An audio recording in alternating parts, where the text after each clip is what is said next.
اردو زبان کی 5ویں کتاب میں نے پچھلی ویڈیو میں سبق نمبر 27 تک پڑھا چکا.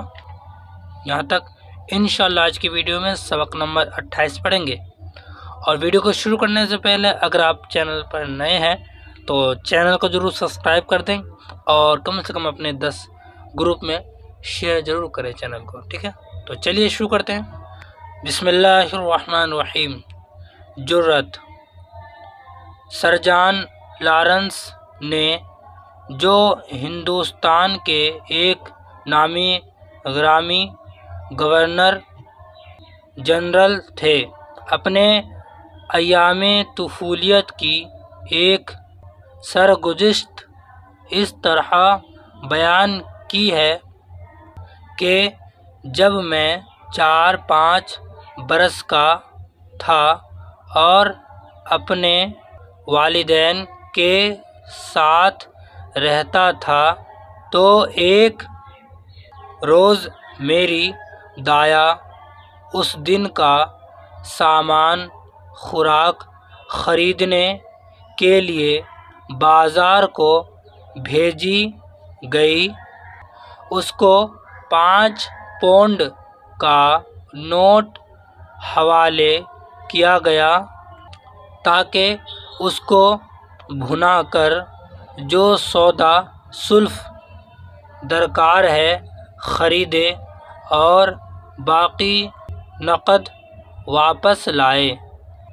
میں یہ خبر سن کر کہ میری دایا بازار جاتی ہے دوڑا ہوا ماں کے پاس گیا اور ان سے دایا کے ہمراہ بازار جانے کی اجازت حاصل کی.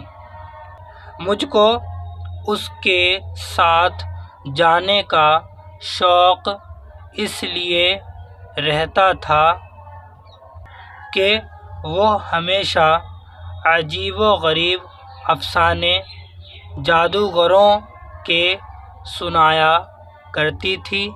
غرض میں اس کے ساتھ ساتھ چلا اور وہ راستہ بھر مجھ کو محظوظ کرتی گئی. جب ہم بازار پہنچے تو اس نے بہت سی چیزیں خریدی. ایک جگہ سے 2 چڑیاں لی، ایک جگہ سے ترکاری، ایک مقام سے روٹی اور دوسرے مقامات سے اور اشیاء ضروری مول لیں. اب سنیے. اگرچہ دایا ہر روز یہاں آیا کرتی تھی اور سب دکاندار اس کے شناسا تھے، لیکن اتنا روپیہ لے کر وہ پیشتر کبھی نہیں آئی تھی. اس سے لوگوں کو شبہ پیدا ہوا اور نوٹ کا روپیہ نہ دیا. انہوں نے خیال کیا کہ ضرور دال میں کچھ کالا ہے. اس بات کا ایک ہنگامہ مچ گیا اور دکانداروں نے اس کو متہم کرنا شروع کیا. اگرچہ وہ یہی کہتی رہی کہ میں محض بے قصور ہوں. انجام کار ان لوگوں کی یہ رائے قرار پائی کہ اس کو مجسٹریٹ کے روبرو لے چلو تاکہ وہاں اس کا اظہار کیا جائے. جب دایا کو اجلاس میں لے گئے تو مجسٹریٹ نے سوال کیا، تم کون ہو؟ جب دایا کو اجلاس میں لے گئے تو مجسٹریٹ نے سوال کیا، تم کون ہو؟ تمہارا آقا کا نام اور پیشہ کیا ہے؟ وہ بالکل حواس باختہ اور خائف ہو گئی، صرف اتنا کہا کہ میں کرنل لارنس کی نوکر ہوں اور یہ چھوٹا صاحبزادہ میرے ساتھ ہے۔ اس کے سوا کچھ نہ کہا گیا اور اس کی زبان نے یاری نہ دی۔ جب میں نے اپنا نام سنا تو دل میں خیال کرنے لگا کہ مجھ سے کیوں نہیں کچھ پوچھا جاتا، حالانکہ اول مجھ سے ہی سوال کرنا لازم تھا۔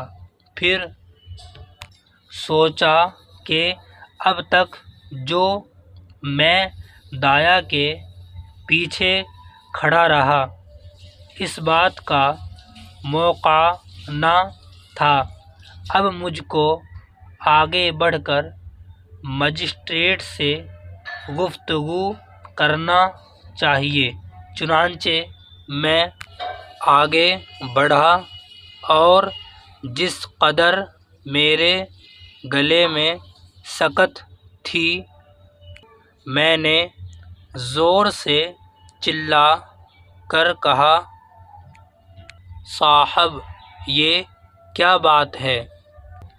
یہ تو ہماری پرانی دایا ہے، یہ نہایت نیک بخت عورت ہے اور جو کچھ وہ کہتی ہے سب سچ کہتی ہے۔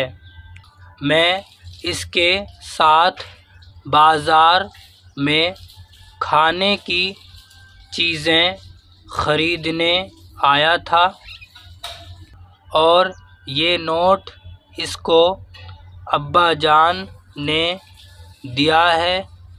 میں سمجھتا ہوں اگر تم اس کو چھوڑ دو گے تو بہت واجبی بات کرو گے، کیونکہ میرے ابا خوب واقف ہیں کہ میں جو کچھ کہتا ہوں سب سچ کہتا ہوں۔ اب مجسٹریٹ کو معاملہ صاف صاف معلوم ہو گیا۔ اس نے زیادہ تعرض نہ کیا اور ہم کو گھر جانے کی اجازت دی۔ چلتے وقت مجسٹریٹ مجھ سے مخاطب ہو کر بولا، شاباش میاں صاحبزادے، شاباش، تم نے اپنی دایا کی خوب ہی وکالت کی۔ مجھ کو اس بات پر بہت ہی فخر و ناز ہوا اور دایا کے ساتھ یہ سوچتا ہوا گھر کو واپس چلا کہ میں بھی بڑا جلیل القدر شخص ہوں۔